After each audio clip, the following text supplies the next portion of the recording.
So that last problem we did was a confidence interval, and I did the confidence interval without even showing you the formula, but here's the formula.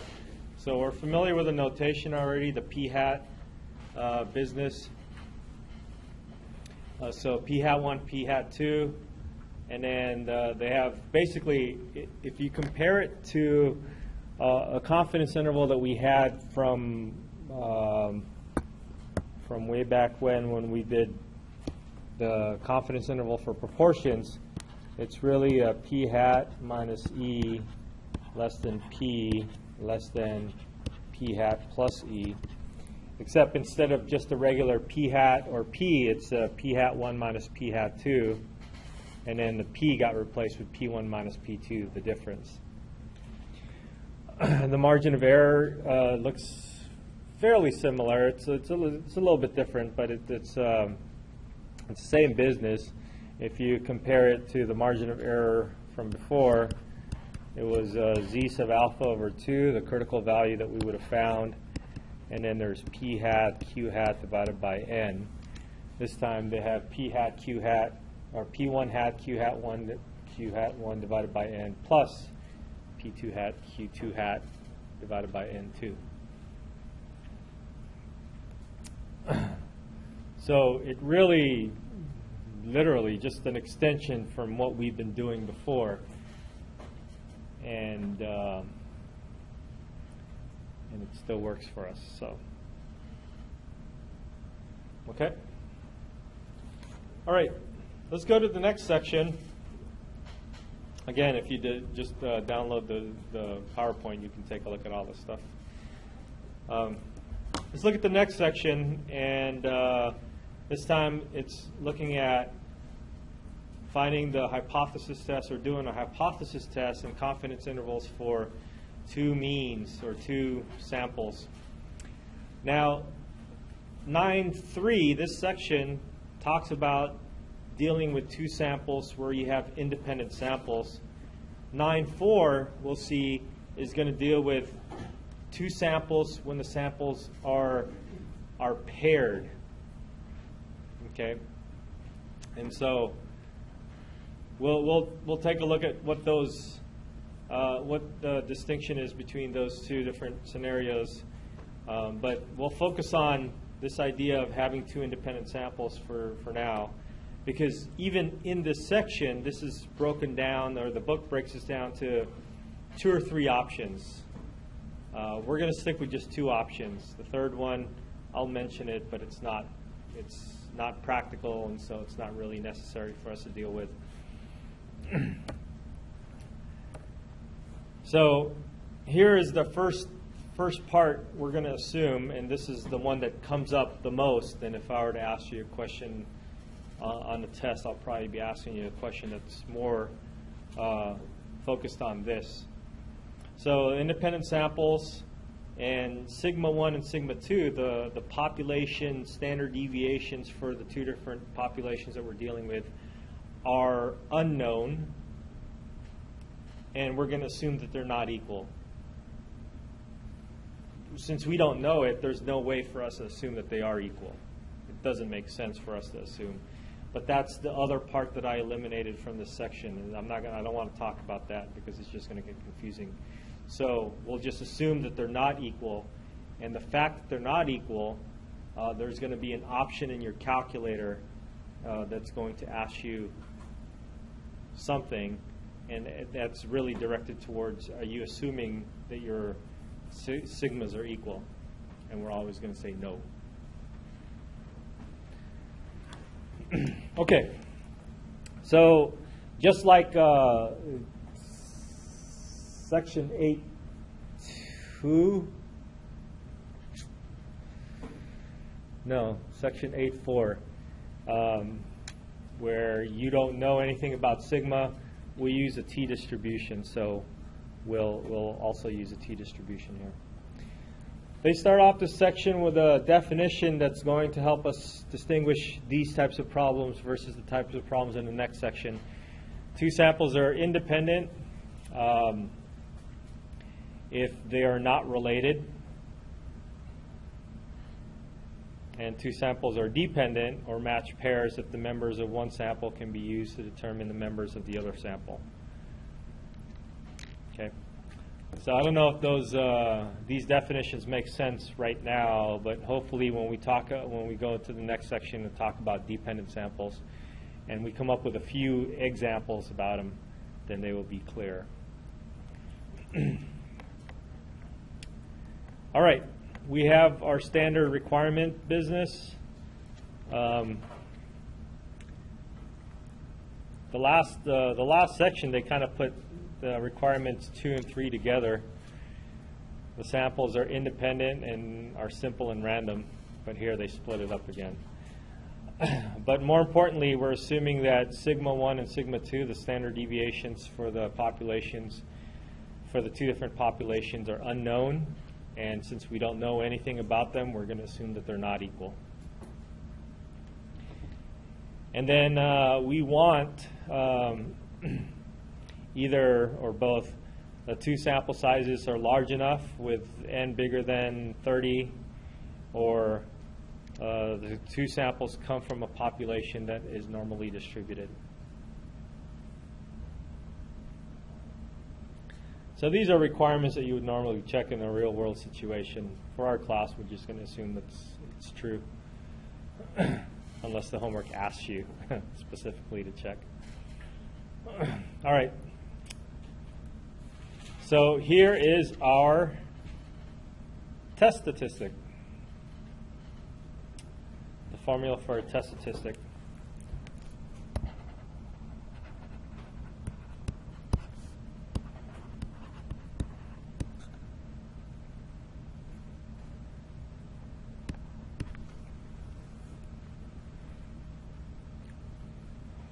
In Chapter 8, we got introduced to a test statistic where we're testing the mean, and the sigma is not known. And I think that was section 8.5 or 8-5, where we got reintroduced to the student t distribution.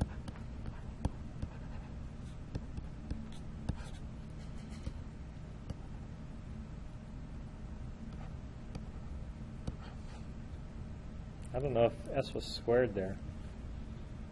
Anybody have the formulas in front of them?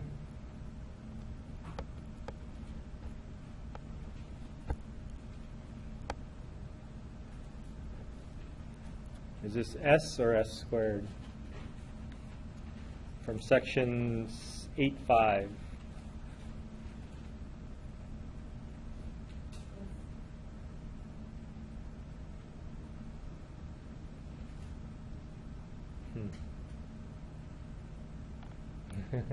No? Just S without the square?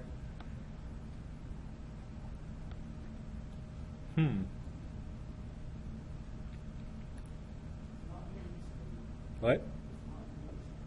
Oh, it's not underneath. Oh, the n is underneath the square root. Ah, okay, so that's the difference.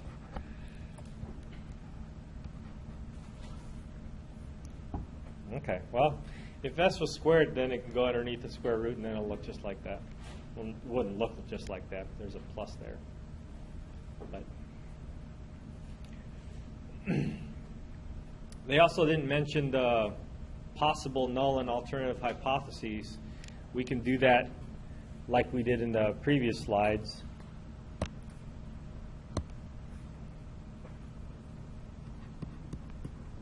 So your null hypothesis,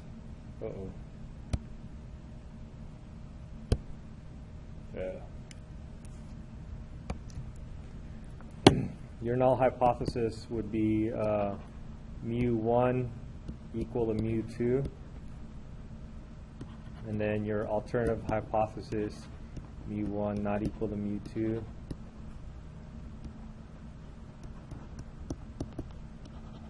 mu1 less than mu2,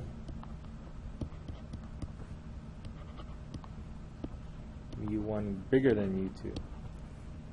So again, you can pair it up with a different null hypothesis, but if you put the null hypothesis to just be the equality, the equal sign, then it'll all work out the same way. This is a 2 here.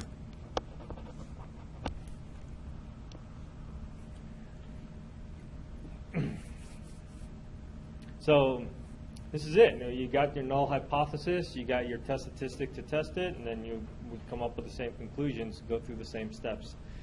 So let's do a problem. Oh, the degrees of freedom. Since they have two different sizes now for the samples, N1 and N2, the degrees of freedom gets a lot more complicated. Well, we can make it a lot more complicated, or we can make it just a little bit complicated. We'll make it just a little bit complicated.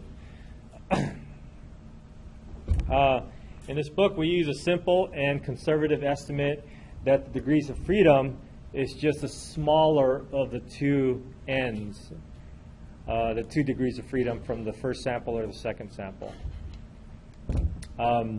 There is a more complicated formula to figure out the degrees of freedom to use for this, but we're not going to go there.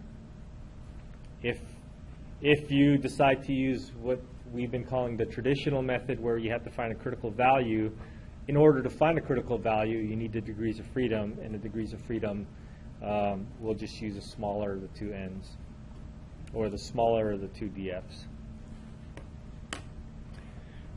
All right. And they have an example here where they compare Bonds and McGuire's home run race, but we're not going to do that. We're going to pick another problem from the textbook, and I already picked one, or from the homework, from our section.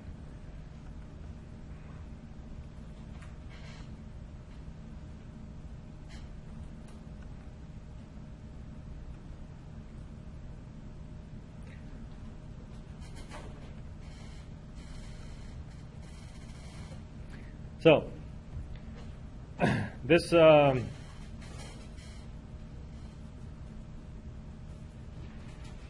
this question says a randomized trial.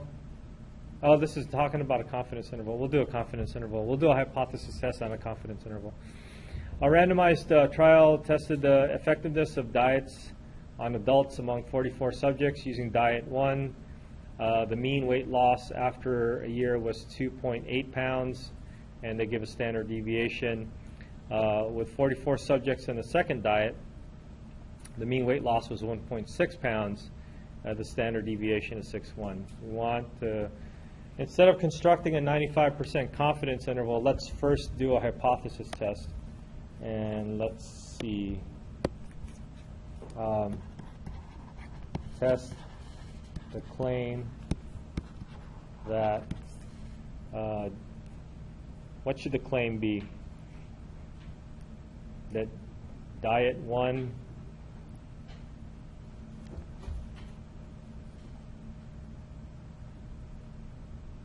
diet 2 was more effective, or diet 1 was more effective?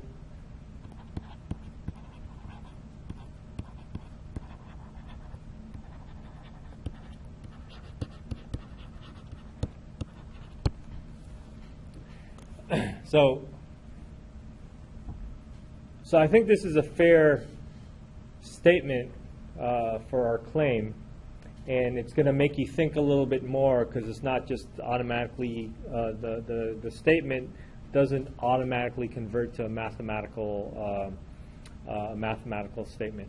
So let's say this is our first part, and notice I purposely didn't put a significance level, because if we don't have a significance level, what do? It's assume it's 0.05. So we're going to assume it's 0.05. If it's not given to us, we're going to assume it's 0.05.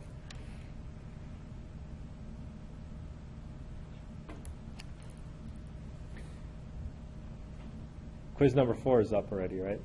Okay. So that one, I didn't put the significance level, so you have to assume that. All right, let's first collect the information that's given to us. So I guess we should also start looking at deciphering the words, and then figuring out what is the parameter we're testing, if it's 1 or 2 samples and stuff like that. So clearly this is something that has 2 samples, right? So on the side, maybe your little thinking cloud, you think 2 samples.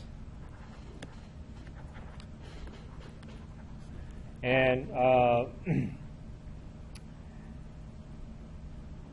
the statement about the confidence interval tells you that you're looking for the confidence interval to estimate the difference between the population means. So the word means is there.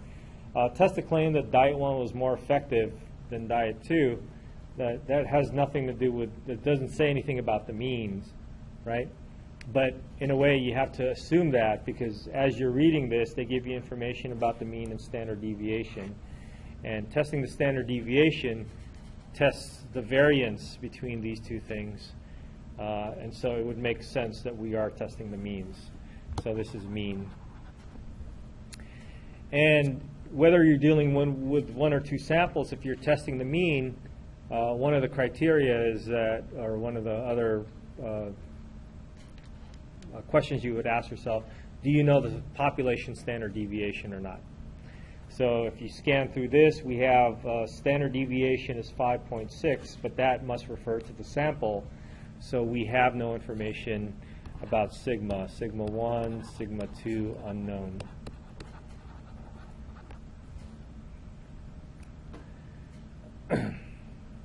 So these pieces of information, whether you think it or think it and write it down, should be part of your process. Should be something that you should start getting used to, I guess. Like I said, when you're dealing with a particular section, I'm in section 9.3, so I know that I'm dealing with means. But I think it's an important thought process to get these things down so you get used to it after a while. All right, we need to collect some statistics, and we need to identify the first sample versus the second sample. Well, Diet 1 and Diet 2, I think that pretty much clears out which one is going to be population 1 and which one's going to be population 2. And in testing the means, we need stuff like the X bar, the S, and the N versus the versus the proportion where we need the X and the N. And since there's two of them, we're going to label them sub 1, sub 2, and stuff. So X sub 1, X sub 2 bar, X sub 1 bar, X sub 2 bar, S1, S2, N1, N2. And sometimes you might be given a piece of data or a set of data, a set of numbers, and so you might have to find this yourselves. Fortunately, here they give us that information. Diet 1 has a mean weight loss of 2.8 pounds, standard deviation of 5.6, and there was 44 of them for Diet 1. Diet 2, another 44 of them, this time with a mean weight loss of 1.6 and a standard deviation of 6.1. So that is our Diet 1 and Diet 2 information. Those are all the statistics that we'll need. Usually that would go under step 5 in your process, but if we collect them from the beginning, I think you'll have more confidence to go on with your hypothesis test. And claim, let's just say this is our claim. A Diet 1 is more effective. So now this is where it gets a little trickier mathematically. How would we write this? And before you start, I'll say this is a comparison between two means. So I'm going to want to compare the mean from Diet 1 versus the mean from Diet 2. And Diet 1 was more effective. What does it mean for the mean if Diet 1 was more effective? Diet 1 would have a larger number, right? A larger mean. So this would be a greater than symbol.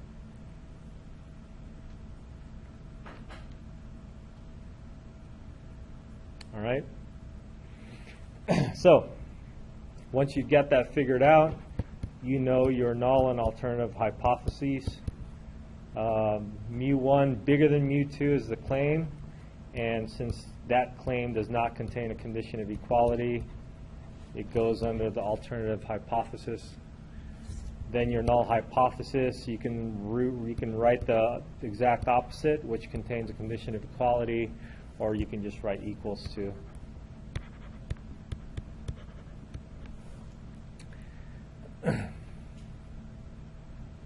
So that's it. Your statement is set up. Now that you have all this information, and we're going to assume that alpha is 0.01 or 0.05, now that you have all this information, let's just go to our calculators and have our calculator do all the work for us instead of that business.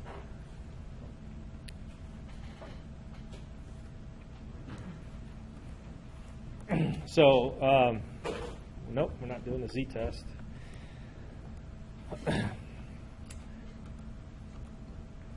So we have two samples, and our sigma is not known, right?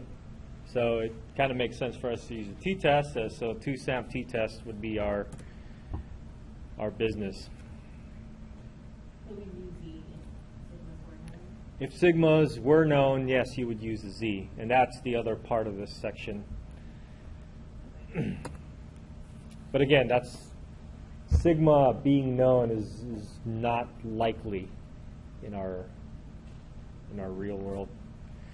So we don't have the data, we have statistics that we're about to punch in here. So let's go to the stat side of things, and let's type in all our information. So our x1 bar, if you labeled it correctly too, it makes it easy for you to input it into your calculator.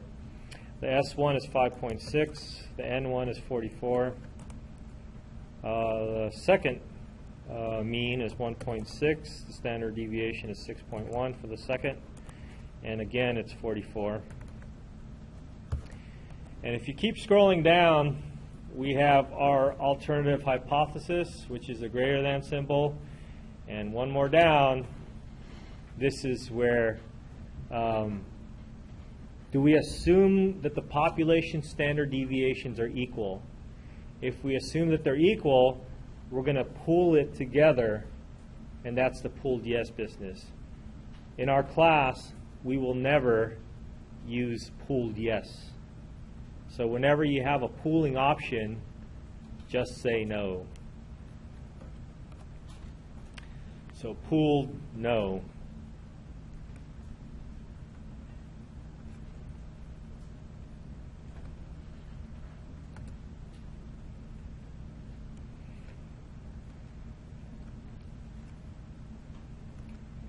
And if you hit enter or calculate, you'll get your results. And if you scroll down, it'll spit back your statistics that you inputted yourself. Now, why do they do that? Why is that important?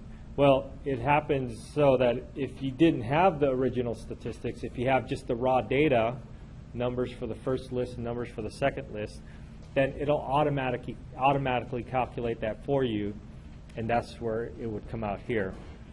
But for us, since we've inputted the data, all those things are insignificant. They're just repeated again. So this is what we're working with. Our result gave us our test statistic, and our test statistic is a t-test statistic.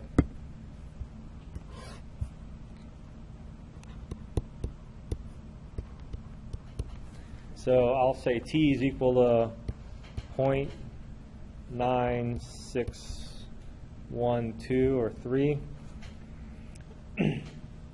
When your test statistic is pretty close to 0, there's a good chance that you're going to fail to reject the null hypothesis.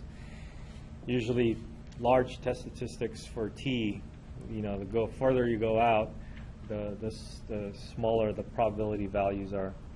So the PV, in this case, what we'll be looking at is 0.1695, 1696.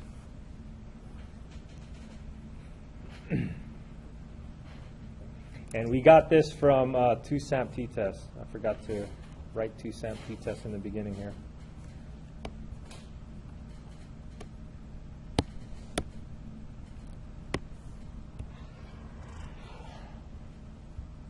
You want them to report it? Usually just 2 would be fine because you're going to compare it to 0.05 or whatever it is your alpha is.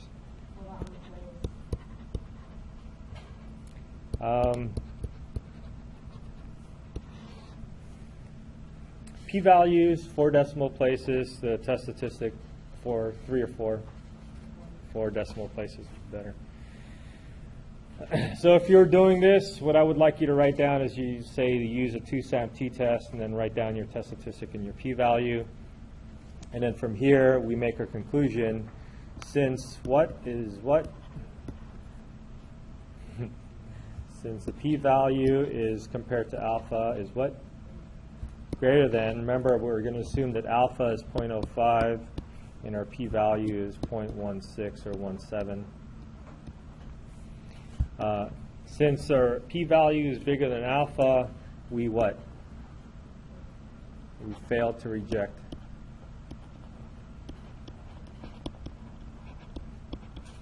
The null hypothesis.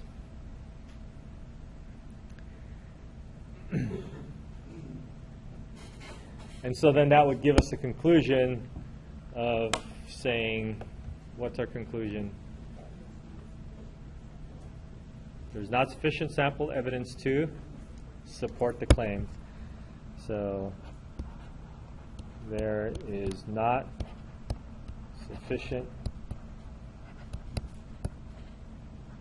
sample evidence to support the claim that Diet 1 was more effective.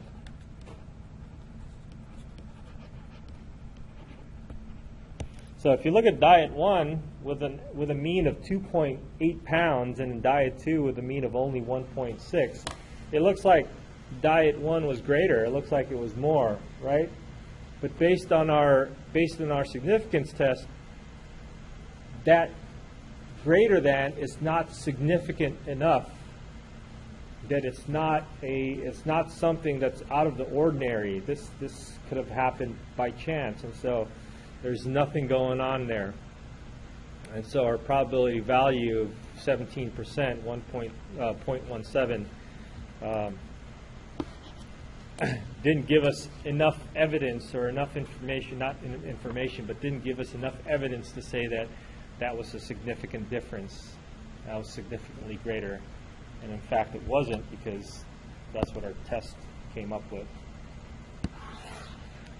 So I'll again encompass in the highlighter what I would like to see in the test. I'd like to see the null and alternative hypothesis written out.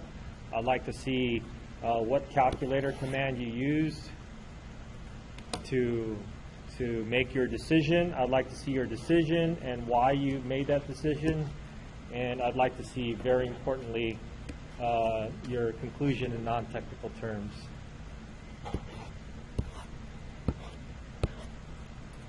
So those, to me, become the 3 major components of the hypothesis test. The statement, the collecting information for the test, and then the conclusion. The conclusion that includes the rejecting or failing to reject. So if I were to put this in 3 boxes, this is one box, this is the other box, and this is the third box that would encompass all this stuff.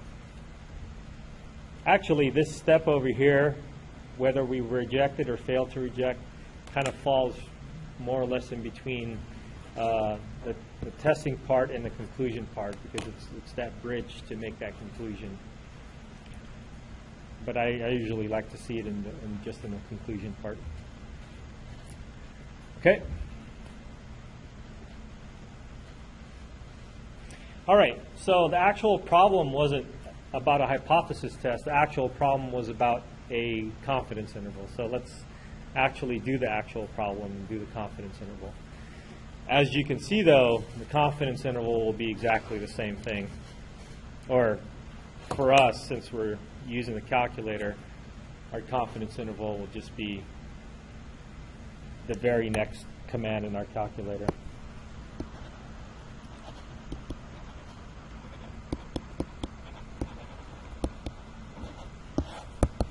And this is a difference between two means, so our middle value or middle term would be a mu1 minus mu2.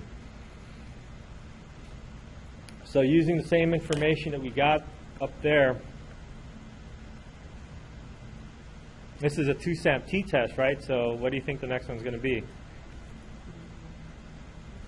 2-samp t, it's still 2 samples, and it's a t, so it's 2-samp t int. Should be somewhere down here. There you go, 2-samp t int. And since we just did the hypothesis test, all the information is still going to be there, so that's good. Oh, if not given, alpha is 0.05, so in terms of confidence level talk, it's a 95% confidence level, so let's fix that. It was 99 from the last one we did. So it's still going to be a pooled no. We're still going to assume that we don't know anything about the standard deviations for the population, so we're not going to say that they're equal if we don't know anything about it. So pooled no, and then let's calculate.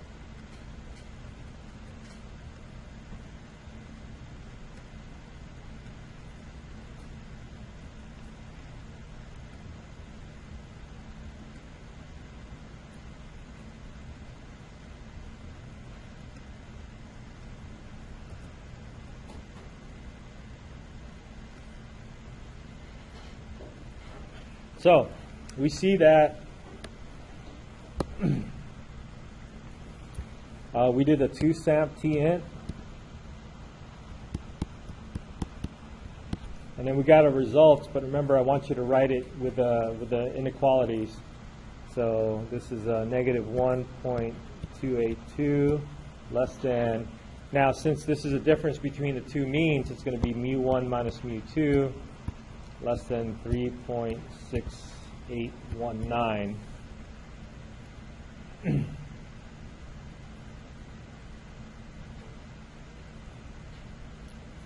So we can write this down and we are 95% confident that blah blah blah. But the more interesting question, since this is a comparison between two populations, is there a significant difference between diet 1 and diet 2? No, right? Because it contains 0. So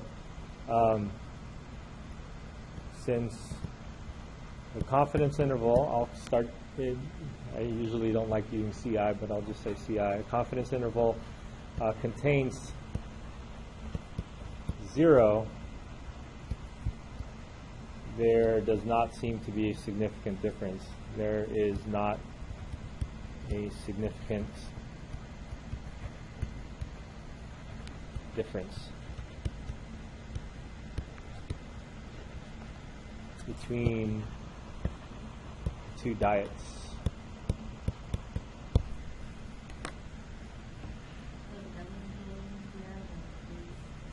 There is a significant difference. And that's so it turns out the confidence intervals for comparison seems to be a little bit more powerful than the confidence intervals back in chapter 7 when we first saw it, because you can actually, you don't just say, oh yeah, I'm 95% confident that this contains that or whatever. We can actually say, well, there seems to be a significant difference between these two things. These two things are not the same. All right, let's try to remember these numbers, and let's see if we can answer the questions correctly in our homework. See if we get it right. And the first thing they ask is, what is the confidence interval rounded off to 3 decimal places? So, what is it? A negative 1 point something? 282. And the second one was what? 68 what? 19? 682. I think I put 19 here and it'll still be okay.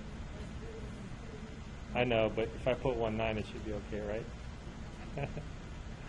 Sorry. Okay. Oh, it's still wrong. Oh. The digit should be 3. Now I want to go back to 1, 9 and see if it works. This is my third try, huh? Yeah. I hope it's right. I hope it's right.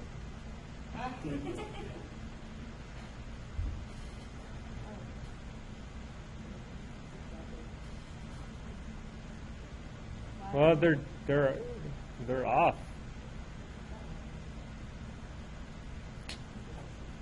Yeah, it's because they use a formula. I don't like that.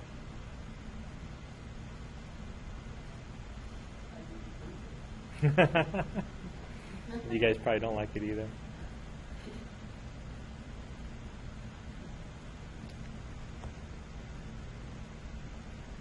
Well, good luck with that. Does the confidence interval show that there's a difference between them? So no, because it does contain 0, right? So let's find a no confidence interval does contain 0. Okay. Yeah, I'm sorry. I don't know what to do about this business when they're off. They're the ones that are off. I mean, the calculator is more precise than the tables. So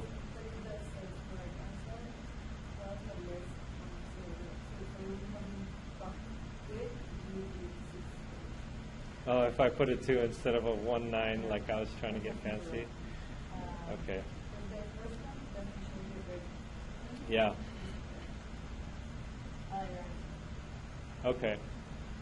All right, so look at what they have in parentheses and follow the directions.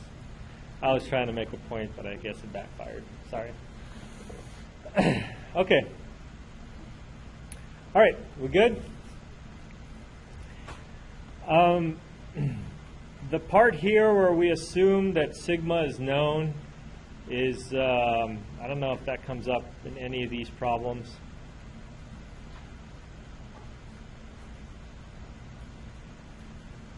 But I'm not too interested in doing that.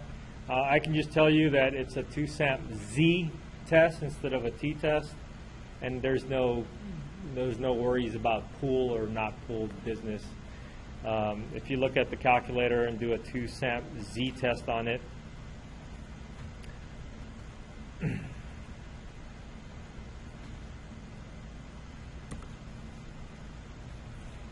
it's just going to be straightforward where they ask you the sigmas because you're assuming that you know sigma, and then they're not going to use the S anymore, so you don't need a sample standard deviation.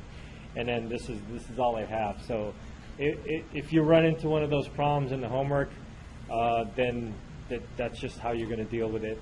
I'm not going to give you that kind of a problem in the test situation because I don't think it's that pertinent in a real world situation. I don't want to do this problem, but I want to point out number 13 is an example where you have the data given to you. And so this might be a good opportunity for you to practice and work out where you would do a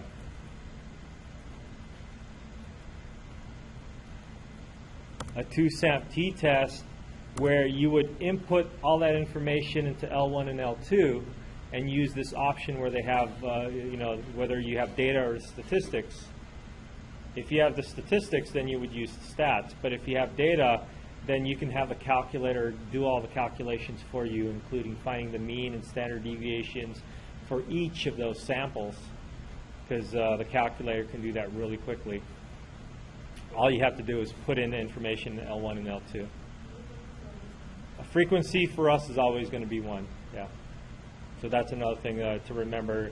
It says 1 in your calculator unless you changed it, which I hope you don't, because for us it's always going to be 1. And then again, whenever you see the option pooled in our class, it's always going to be no. Okay. So this will give us an opportunity to jump to the last section by skipping over those kinds of examples.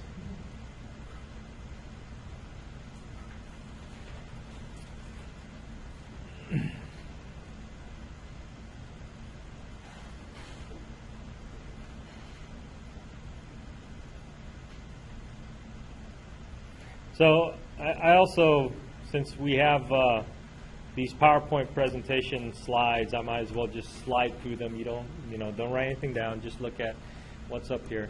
So this would have been the comparison, and it looks like this bar is in the wrong place. It should be X bar and not S bar. But this is what you would have had to do without a calculator. You get all your information. You don't need to do a box plot, but this is a good idea of how to do a comparison of box plots. These are the distances, by the way. Barry Bonds and Mark McGwire, that year when they were just hitting home runs like crazy, pumping up steroids and hitting home runs. Sorry. I hope I didn't offend any Giants fans or hardcore Bonds fans. Anyways, they measured the distances of how far these home runs were, and so that's what they're comparing the means between them. So they have the claim set up and the alternative, the null and alternative hypotheses, and then they need to figure out the degrees of freedom. And so McGwire hit 69 or 70 home runs, so the degrees of freedom for him is going to be 69. That's 70 minus 1, and Bonds hit 73, so that gives us 72 for the degrees of freedom. Now, between these two, they decided, they say the more conservative way of figuring out degrees of freedom is to use a smaller one. And so you would take 69 and go to table A3 and look up what your critical value would be. So they would do that, and then they would punch it into this calculator or this formula, and then they get 2.273, which we would have gotten easily with a calculator. And then they figure out where to reject and fail to reject.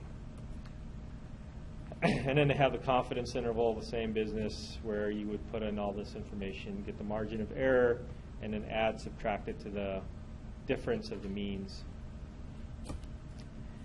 Okay.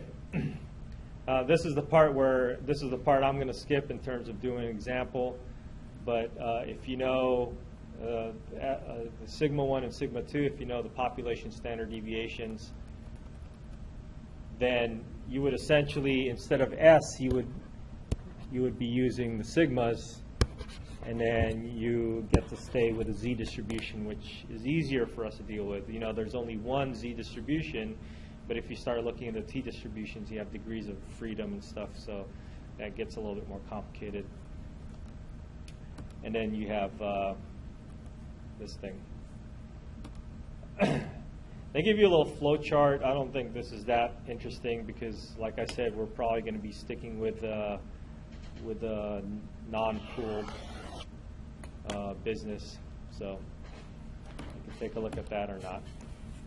And then I took out another whole section in the PowerPoint slides that it's not going to be that important for us. All right, let's go to the last section in this chapter where they talk about doing a hypothesis test and a confidence interval. When they say inferences for us, we should think both hypothesis tests and confidence intervals. So we're going to check out the hypothesis test and the confidence intervals for matched pairs. So we're still dealing with two populations. Maybe they're not two different populations. We're dealing with two samples. We should still technically should think about it as two different populations. But we're dealing with two samples that are actually paired up. Now, what scenario would make you pair up two things? Well, one scenario would be a before and after business. That's a common one. So maybe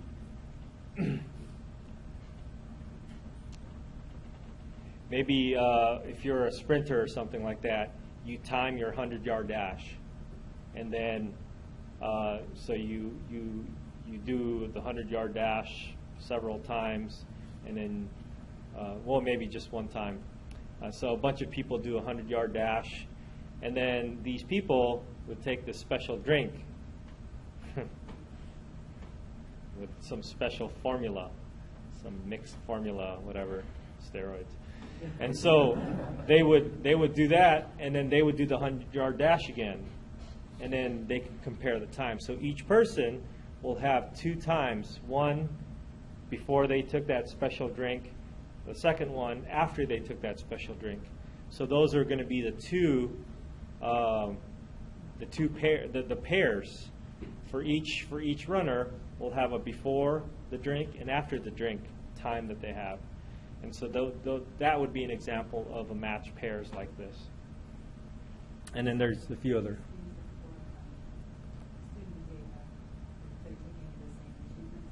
Yeah.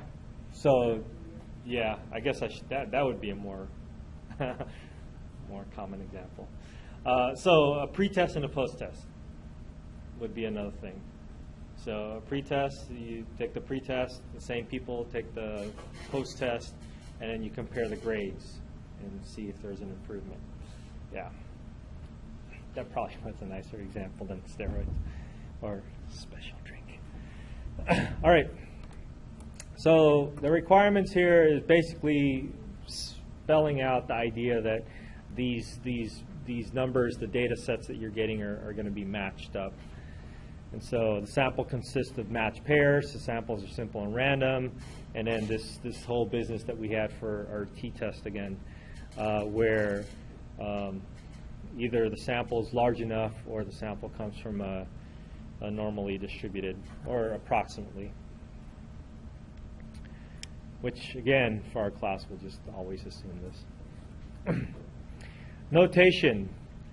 So this is where I would look at your test or your quiz, and this is where I get to see whether you understood the question was actually a matched pair question, is that if you use the same notation that they're using.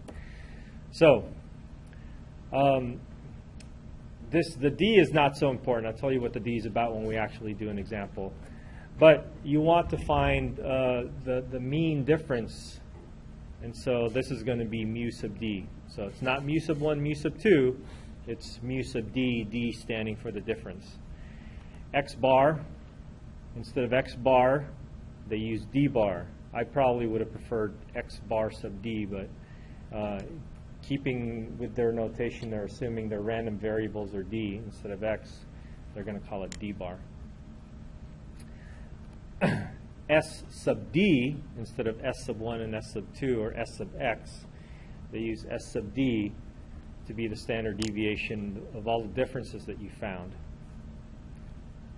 And then the N, it doesn't make sense for N sub D because the N from one sample and the N from the other sample is the same, so let's just call it N instead of sub D.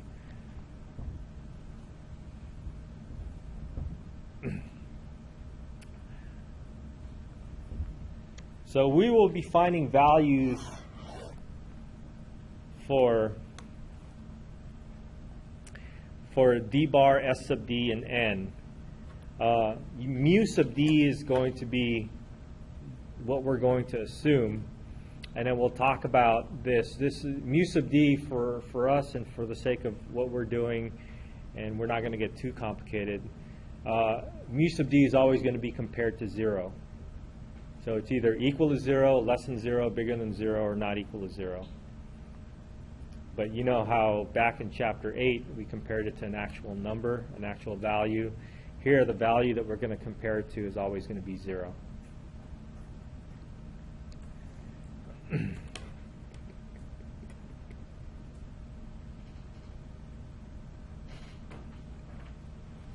Okay, so these are going to be your important variables that you're going to use for this type of problem.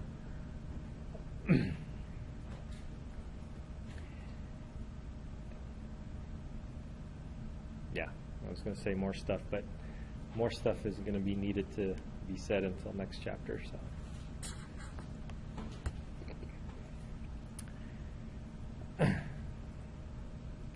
So the thing that's going to come up next is the test statistic, and then the confidence interval. And you'll see that it's going to be exactly the same test statistic and confidence interval as we had before, except since we're using different variables here, it's going to look different. And what I'm going to ask you to do is not freak out too much about this. It's exactly the same as the other test statistic that we've had. And so this is where I would write compare to, or compare with, section 8 dash, so 3, 4, 5, 8-5. And so it's the same t-test statistic. It's like a t-test, except everything in here is going to be the same except for the notation. So x bar minus mu sub x bar divided by s divided by square root of n. So really the same thing, right? Except d bar instead of x bar, mu sub d instead of mu sub x bar, s sub d instead of s. You know, it's the same thing. And it even has the same degrees of freedom, which is nice. Our degrees of freedom will start changing in chapter 10. So I know we've been seeing n-1, so why keep talking about degrees of freedom if it's all the same? Well, in the next chapter, we'll see the degrees of freedom change a little bit. So this is our test statistic, which might be important if I specifically ask you what is the test statistic for this scenario. But in terms of actually doing the problem, when we do the problem, we punch it into calculators, then we don't need to know the formula because the calculator is going to compute it for us. The p-values, the critical values can be found. The confidence interval is the same business. Compare with section 7-4, I believe. And our x bar plus or minus e business, where e is equal to t sub alpha over 2 s over square root of n. So it's going to be the same, again, the same thing with the same table A3, degrees of freedom. This is a t-test. This is a t-interval. In fact, in the calculator, we're going to be using t-interval and t-test as well. So the biggest difference here is that we're taking this from a context of 2-sample, but it's not really a 2-sample t-test. It's really just a regular 1 t-test, and we're combining the 2 samples into 1. That's our biggest key. All right. I think that's all we need to know before we do an example. So here's their example, the forecast. You can look at that. We will break from this and go into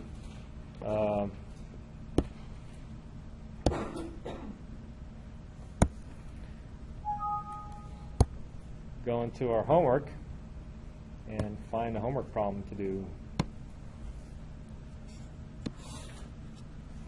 We are in section 9.4.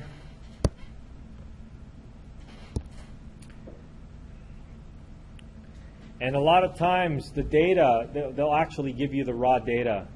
So this is going to require you to punch some stuff into your calculators. I'm going to see if I can pick one that has less than 8. 1,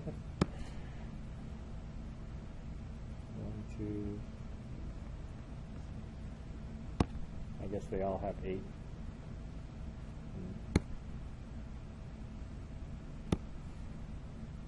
All right, these are easier numbers to put in. So this is a confidence interval problem. Let's prepend it with a hypothesis test problem.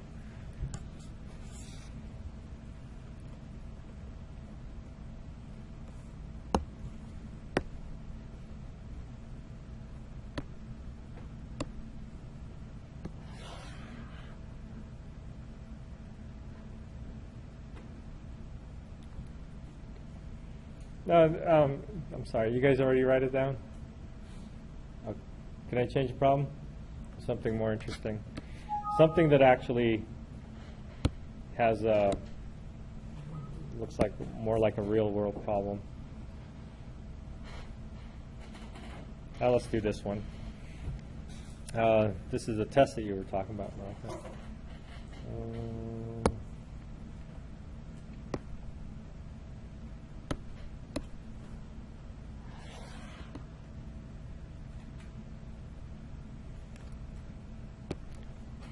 So what we'll do is we'll do the hypothesis test. This problem is actually asking us to do a hypothesis test, and then we'll also do a confidence interval as well.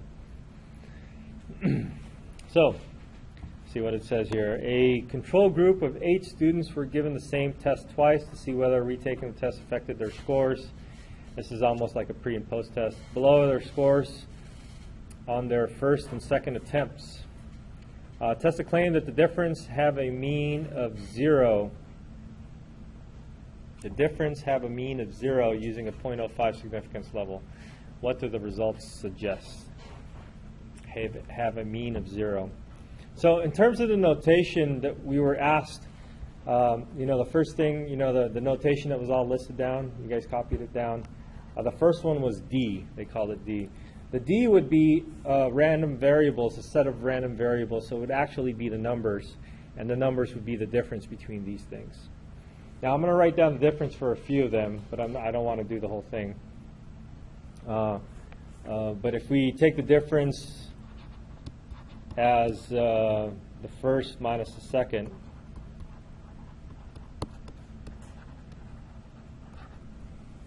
we'll do that subtraction. This is probably not a good subtraction because I'm going to get a bunch of negative numbers, but I'll do it that way anyway. So negative 60, what's this one?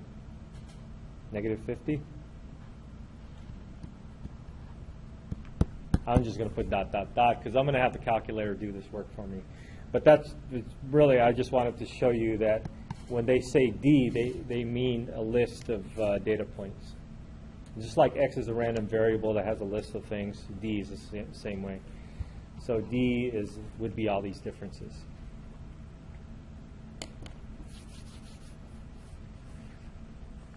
We will use our calculators, and we will actually use a regular t-test thing that we've done before. But I would be basically looking out for the claim and all that stuff. So let's, before we pull out our calculators, let's take a look at the claim business. What should our claim be? So the claim in words is easy enough to copy and rewrite down. The difference have a mean of 0. And maybe we want to include the difference between the first and second test.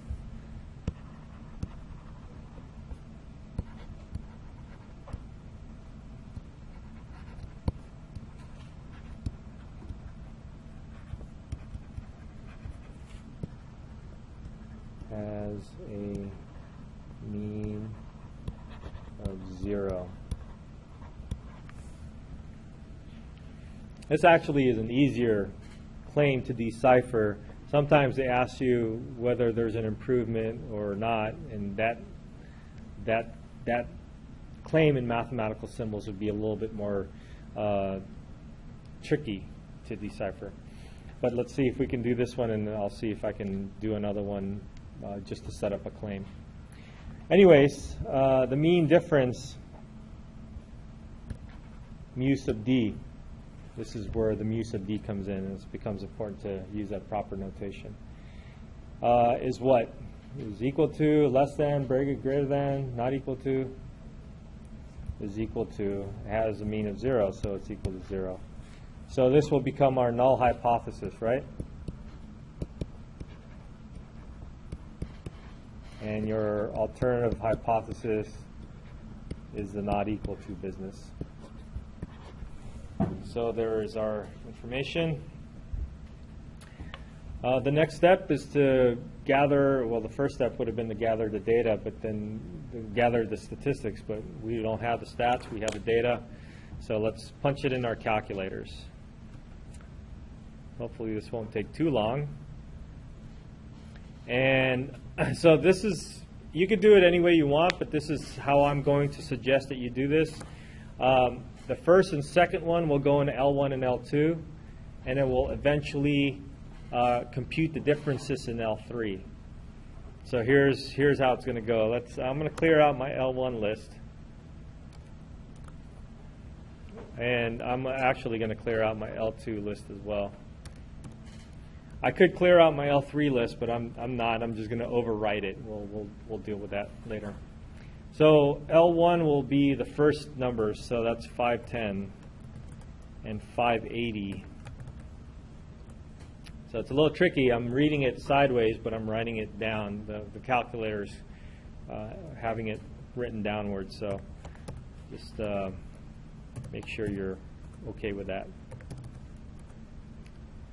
So we got 500, 630, 440, and 520. All right, got 8 numbers down. I'm going to right arrow real quick to L2 and write down the second exam scores. 570, 630, 560, 690, 480, 660, 460, and 550. Now, one of the important things to make sure is that your list is the same size. If your list is not the same size, you forgot something, and it's going to give you an error. So, my list is the same size. I'm fairly confident that it's all typed up correctly. I hope it is. So this is now where we find the difference. So I'm going to go to L3, and I'm going to put my cursor up on L3 so that that thing down below here says L3 without a parentheses in there. Doesn't say parentheses 1, it's just L3 equals, right? And I want L1 minus L2. So I'm going to say, type in L1 minus L2. Okay? And when you press enter, you'll see that it's going to get populated. The first 2 numbers should be negative 60 and negative 50. And then you can march along and see that everything else should be correct. And if you want on a test or for yourselves to make a note that, well, my first list, I put that in L1. My second list, I put that in L2. And my L3 was equal to L1 minus L2. And then I get this new list that I'm not going to bother writing down. DIM, mismatch, data type. Oh, minus sign. The minus sign, not the negative sign.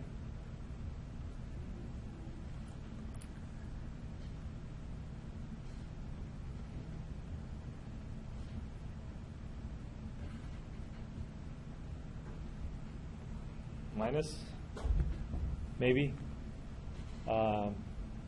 So a common error would be a dimension mismatch, which means one of your lists is not the same size as the other. The other one, type mismatch, might be putting in the correct negative sign. That work? No?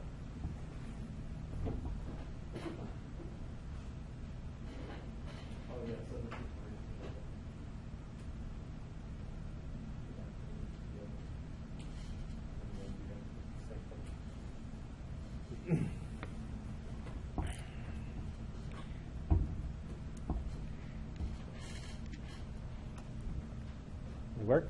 Okay, so once we get here, this problem becomes a problem back in Chapter 8. This problem becomes a one sample problem because we've combined the 2 samples into 1 sample, and now it's just a regular t-test. So that's exactly what we're going to do. So after you've populated your list with the correct differences, you would go to Stat, Test, and do the t-test.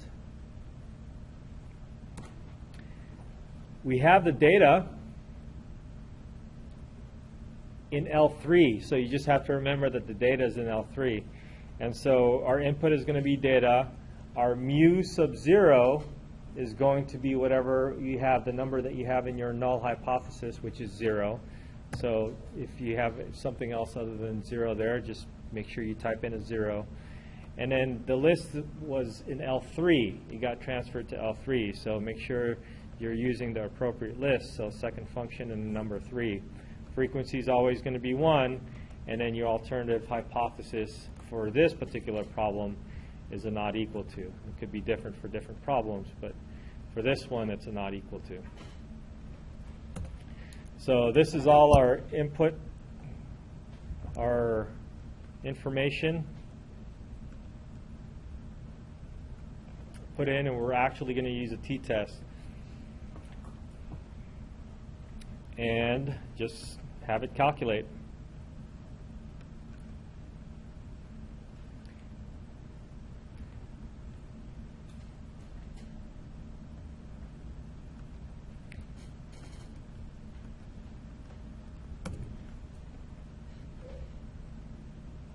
So this is where it's going to be important for you to use your appropriate notation. And when you do this t-test, it's good for you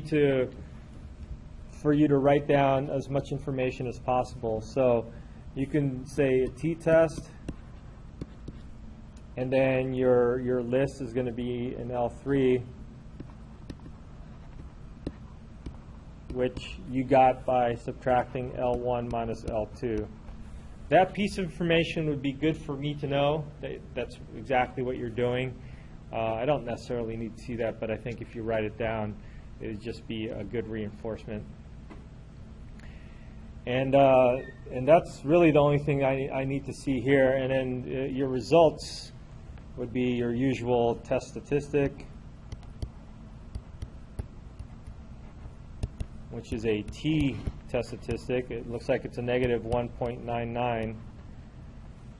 Your PV is going to be a 0.0867.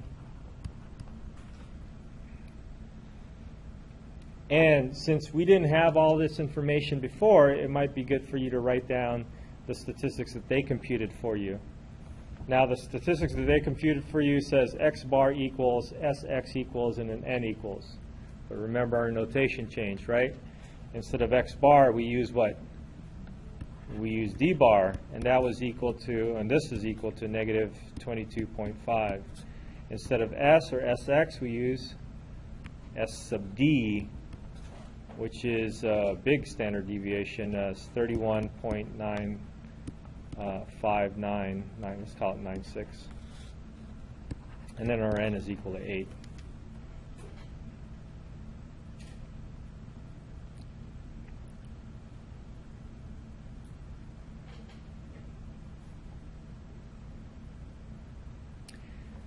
So really what we're focused on is the test statistic and the p-value, and since we are not bothering with a table, I don't want to have to find critical values, so I'm going to focus on the p-value, and the p-value is what compared to alpha? This looks like it's greater than alpha, right? So we had alpha is 0.05 or whatever it was. 0.05 significance. Since 0.08, or it's actually closer to 0.09, is bigger than 0.05, we what? We fail to reject the null hypothesis.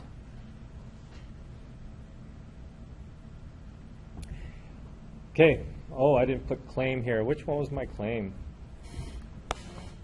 The null hypothesis was my claim. It's always nice to mark down which one your claim was, so that when you go through that last step where we write down in non-technical terms, we ask ourselves, does your claim contain a condition of equality? And if I have it labeled as my claim, then that's easy for me to get. So yes, it does contain a condition of equality. Did we reject the null hypothesis? Nope, we failed to reject it. So in that flow chart, we're in the second box. And the second box says something to the effect that we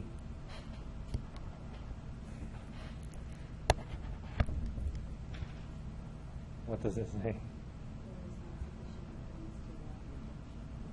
Okay.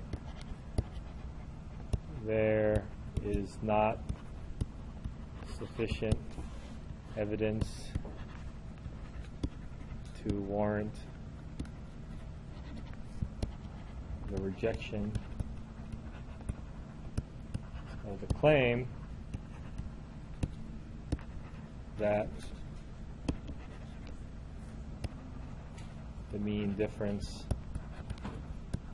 is 0.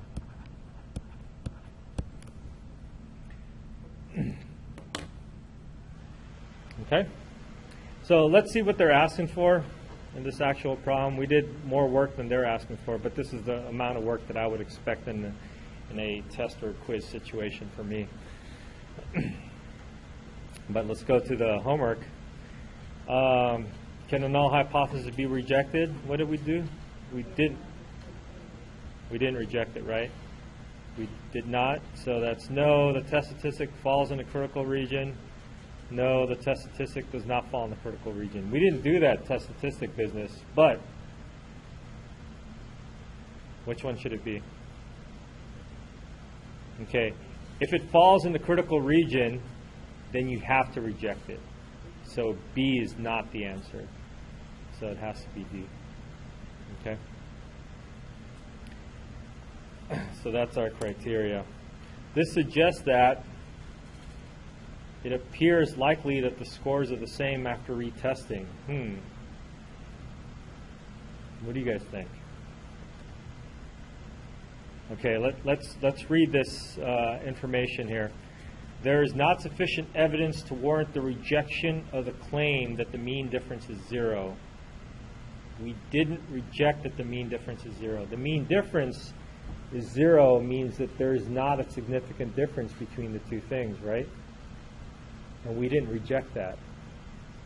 So it suggests that it suggests that it appears likely that the scores are the same after retesting. It suggests that it appears unlikely that the scores. Is it likely or unlikely that the scores are the same? I think it would be more likely because we didn't reject that, right? So it seems like they appear to be the same. So the words are really tricky. You have to read it carefully, and you have to have a full grasp understanding of the words in English at that. So if this is your second language, that makes it a little tougher. So just kind of read it carefully and walk through it in your head and translate it to your own language and see if you can understand it. But the appears likely, unlikely, that that business is really tricky. So just I guess be careful with that. Okay. The last thing I want to do is a confidence interval for this. Well, I think this is it's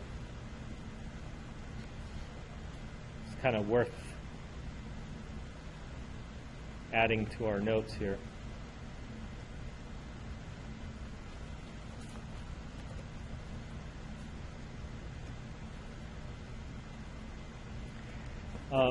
So the last thing I want to do is a quick confidence interval for this, and the confidence interval will pretty much be the same thing as the confidence interval in Chapter 7.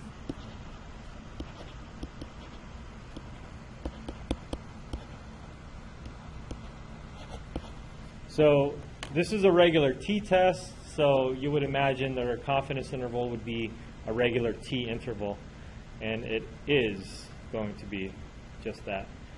So if we go to stat and test, I think that would be number 8, right past the z-interval, is the t-interval.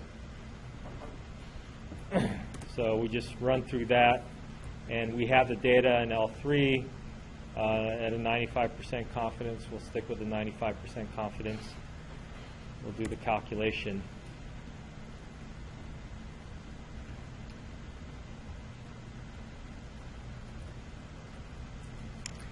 And this is where it becomes really important that you write this with the appropriate symbol. So it's negative 49.22 less than something less than 4.2191.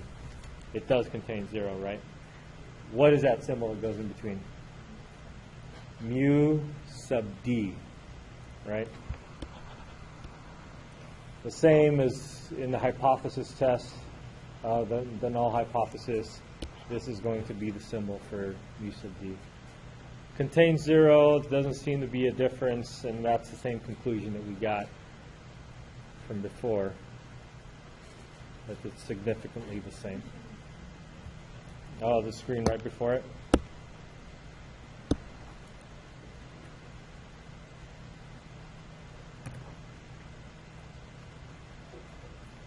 So list is in L3, which if we just did a t-test right before that, it would still be there.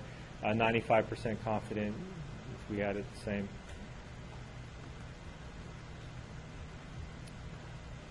And so it's relying on your comfort level of chapters 7 and 8. And if you're comfortable with chapter 7 and 8, this was a piece of cake. If you're still having issues with chapter 7 and 8, do the homework. It's due tomorrow, so do the homework tonight or whenever before tomorrow. And then hopefully, the more you do these hypothesis testing and confidence intervals, then the easier this chapter is going to be for you. Okay. All right. So that's it. We did it. We actually finished chapter 9. Whew. So I don't have to do any extra recordings, which means the recordings are going to be extra long. I encourage you to go visit those YouTube videos or the iTunes U to make sure you understand the step-by-step process. And the variety. There's a lot of variety here.